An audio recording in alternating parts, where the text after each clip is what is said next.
So, as you've guessed, we're celebrating the longest night and the shortest day as we take up the light in our winter solstice. I just want to remind you our book of the month is this fabulous book called A Force for Good. And it is all about bringing the light, being the light as it shines in the darkness. And so this is what we do, right? We turn on the lights.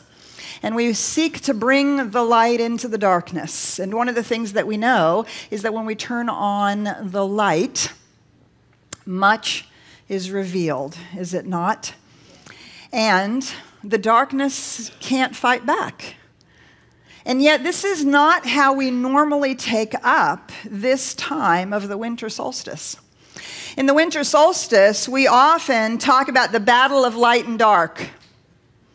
And this image, right, is for those of you who are Lord of the Rings fans, right? This is Gandalf. From this bridge you shall not pass, he says, right? And he strikes the staff onto the bridge and he shines in brilliant light and the darkness falls into the abyss.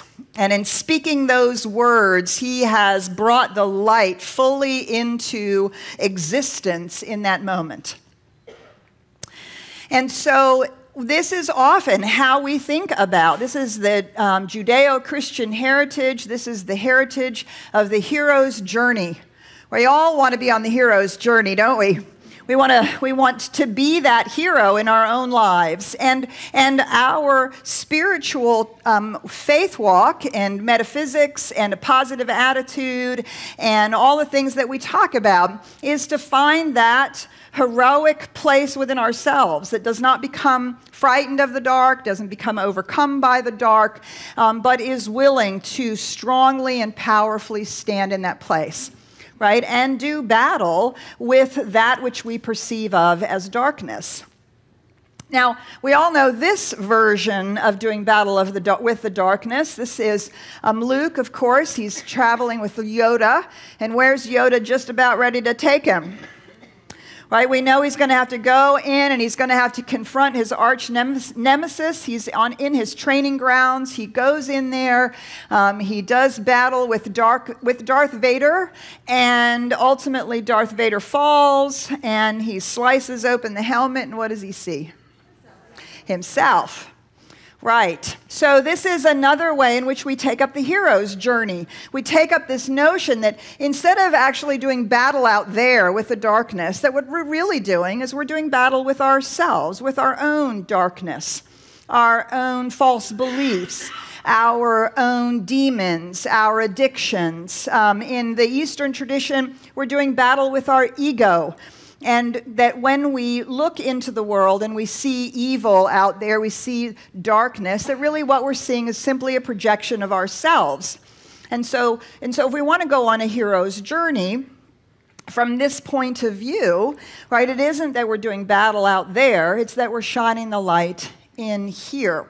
And we're illuminating those places where we are caught, right, in our own darkness. And in the science of mind, we teach that there is actually no such thing as a force for darkness. There aren't actually demons. There isn't actually a force that has to be done battle with. That darkness is simply the absence of light. And what we have to do is turn on the lights. We turn on the lights, and the brighter that we make it, the more the darkness simply recedes. We learn that the darkness can't fight back. All right, you turn on a light switch in a dark room. It's not like the darkness puts on gloves and says, wait, I'm going to do battle with you. The light simply shines. Although if you look around in the room, what happens? The brighter and brighter it becomes, what happens to the shadows? Can you see them? They get darker, don't they? They become more visible. We have created a space in here with a whole lot of light. And when we shine the light into a place that feels or seems dark, actually the very first thing that happens is everything that is unlike the light in that place actually gets illuminated for us to look at. And so often when we move on this path of being the light, becoming the light, bringing the light, shining the light, it actually appears sometimes as though that proverbial stuff hits the fan, and it's all of a sudden, there's a whole lot more darkness that wells up. And what we remind ourselves of is they are simply the shadows of that which has been lurking there anyway, and it's just being revealed in the light for us to look at, for us to deal with, for us perhaps in some sense to overcome. And so all of these ways of looking at light and dark, especially in our metaphysics and in the Western tradition, make all primary the top chakras, the upper chakras in our body. The Western tradition, actually the truth is in parts of the Eastern tradition as well, the whole spiritual focus is up to the light. Up to the light, to become enlightened, to become lighter, to feel the ease and the grace. And we think of opening our third eye, we think of opening our chakra, experiencing the presence of that divine mystery, right? And then we come into deeper metaphysics and we say, oh, wait, we're living from the head up. We have to bring in our heart. Oh, we have to be heart people because, there's something wrong with the head. And so then most metaphysicians live from the heart up. And this is that whole focus, that whole trajectory into the light. Let's bring in the light, because no matter how you slice it, there's still something not okay with the darkness. We seek to transcend it, transform it, transmute it, or simply to light the light so bright the darkness goes away. And I think it's because we've been taught to be afraid of the dark. So Psychedelic, as they beautifully started our service this morning, right? Psychedelic was doing the traditional drum away the evil spirits, right? Make a lot of noise and drum away the evil spirits, which is, of course, traditionally what we do on the winter solstice night. And yet, there is another way of engaging in the darkness. Darkness within darkness, the gateway to all understanding, Lao Tzu says. Where do you go when you close your eyes in meditation? But into the darkness. Where do you go when you sit quietly in the morning with your journal and you go inside, but in the darkness? Our primary sense that we have in our culture today is our vision. 80% of what we take in is through our eyes. And when we close our eyes, we're thrown into a darkness that actually heightens other senses, heightens other awarenesses. And it is in that inner darkness, that quiet, still place, that we begin to make discoveries. It's not just shining bright lights on everything. It's also a move inward, downward, deeper, quieter, more still. And it's as if we could maybe this day, as we enter into the winter solstice, instead of doing battle with the darkness, what if we befriended it? What if we befriended it and we really understood it as something necessary and valuable? I grew up with a story, and I looked and looked and looked and looked and looked for the story and the image that came along with it. But I have indelibly etched in my brain an image similar to this, and it is the Fairy of Night. And she has behind her this long cloak, and she's literally pulling the curtain of light over the day so that the animals and the trees can rest. And I remember falling in love with that image. The idea that night came on purpose for the quiet, for the rest, for the rejuvenation that comes with that. I lived almost 20 years in Seattle, and while the summers were really beautiful, I couldn't wait for the fall. And I always felt like when those clouds rolled back in again, it was like a blanket that I could wrap myself up in. I knew that fires were coming and long cups of tea and quiet walks in the rain. And sometimes now in Texas, the light is so bright that it's almost jarring and glaring. And there's a way in which we can befriend the darkness, in which we can befriend this, this quiet, this opportunity for rest. And of course, as we come into the winter solstice, the longest night, we have the longest opportunity of rest, and it is the beginning of winter. And in most times, most places on the planet, except for the equatorial regions, right, whether you have winter now or winter in what we call our summer in the southern hemisphere, in that time of winter, all of the push for growth, the push for fruit and flower is relaxed, released. It dies back. And our gardens go to sleep, and our forests rest. And there's something really important happening. What's happening is because all of the external creation is let go of, the roots are growing. The bulbs are getting fatter. There's all of this stuff happening in the dark that we can't see, and is oh so very necessary for then the plant to spring back up in the spring and to begin its resurgence of growth. And you see, so often we avoid winter. We don't like the winter. We complain about the cold and the dark. Thomas More talks about depression as the cool, dark winter of our souls. And perhaps there's something going on inside there, a deepening. Perhaps our roots are growing strong and powerful, so that when the light comes again, there's such a renewed vigor for us to grow in. So the place where we really find this, we find this deep teaching in the yin-yang of the Eastern tradition.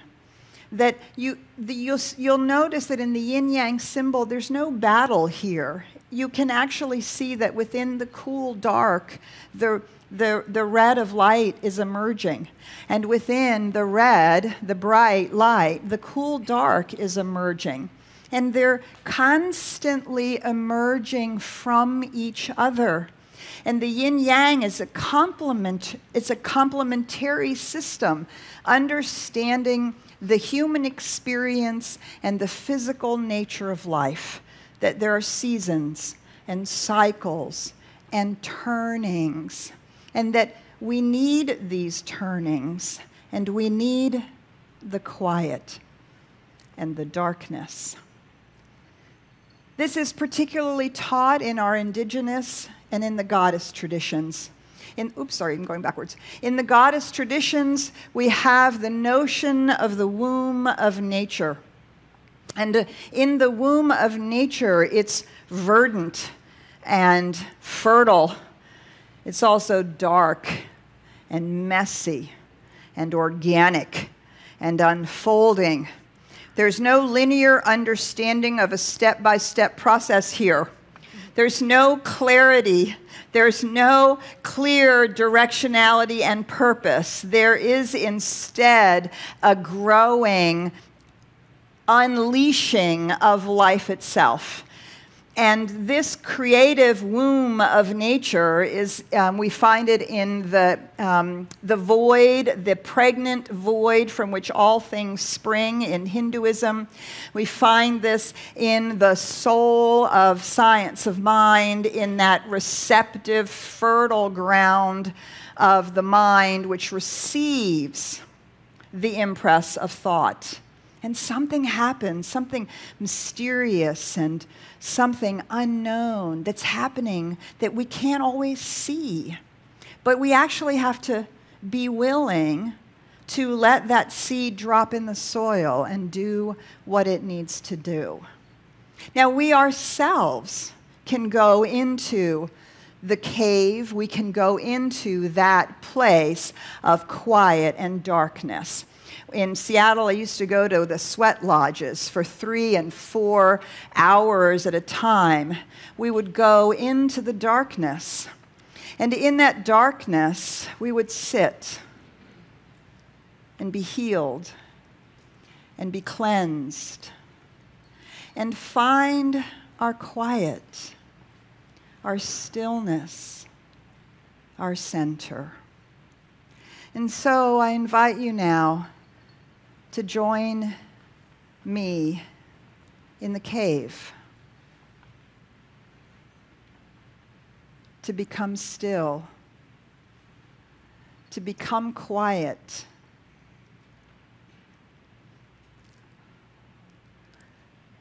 to rest. Close your eyes. Make friends with the darkness. Feel the breath after all that glaring light. Feel the relief, the letting go.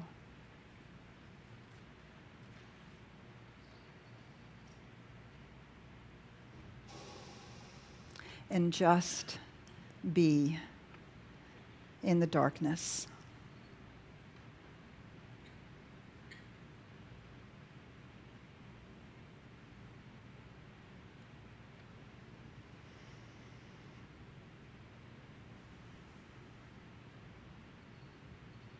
Allow your breath to find its stillness.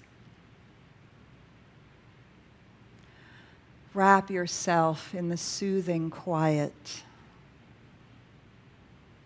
Ground your feet in the earth.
our very own psychedelic.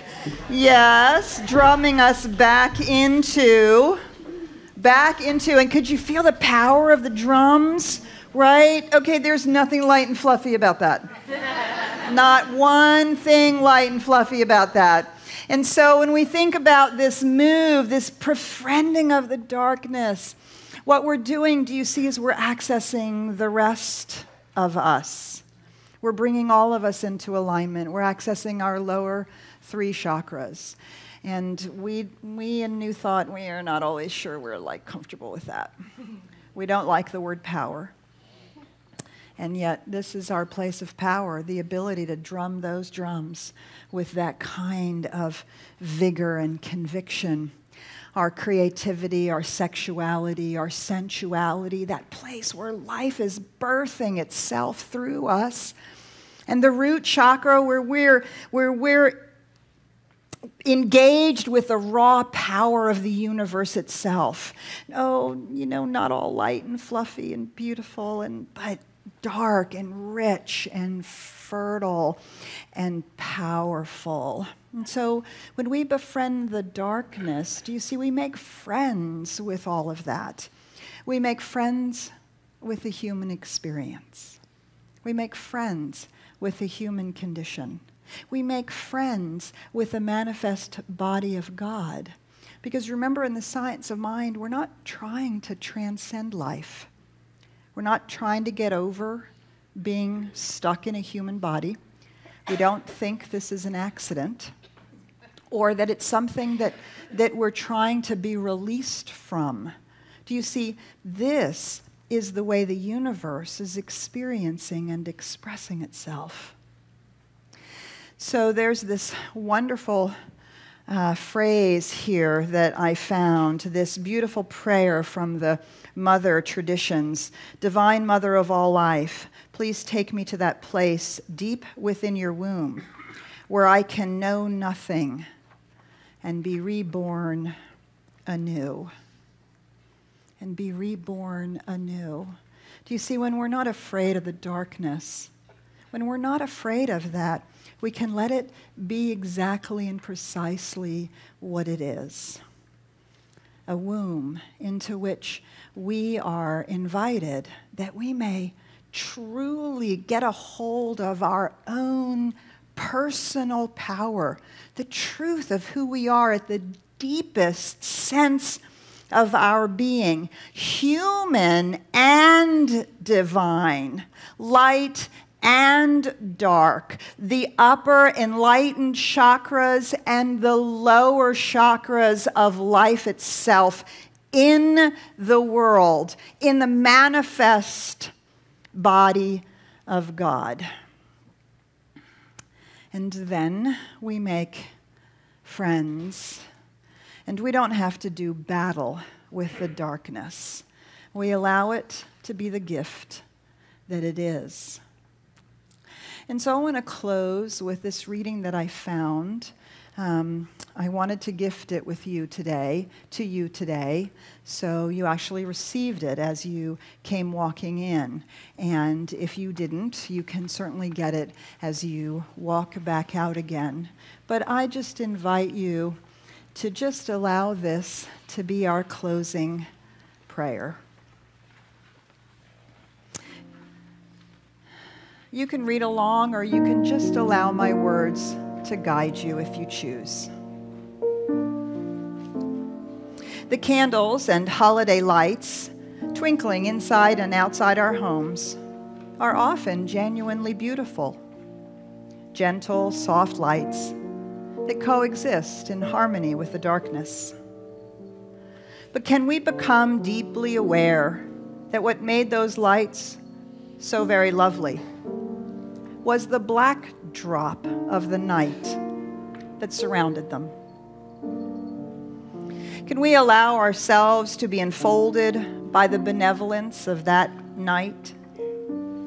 The stillness, the serenity, the deeply divine embrace of that velvety darkness as a beauty of its own, a gift in and of itself. What if this year as a restorative contrast to the cultural turmoil and the holiday busyness, you could open yourself for a few moments, here and there, to simply, trustingly surrender to the loving, soothing enfolding of divine darkness. What if you could allow yourself to pause and fully feel the restorative power within, the peace and quiet of the long nights of this season? In fact, what if this whole season is an invitation from the divine to experience deeply renewing messages from this tender, nurturing stillness? Messages that can only be received when you turn off the busy brightness of manufactured light and turn on your inner vision. And what if, in the embrace of this healing dark, you receive the grace to replenish your own inner divinity? The divine darkness is, in a very profound sense, a womb of rebirth for us all. And just as many people celebrate one wondrous birth at this time of year, you can also experience the power of your own soul's rebirth now. Allow yourself to fully relax into the darkness, both physically and spiritually, and receive the renewal that awaits you there. O holy night, a divine and blessed night, as we move into this winter solstice time of darkness. And so it is.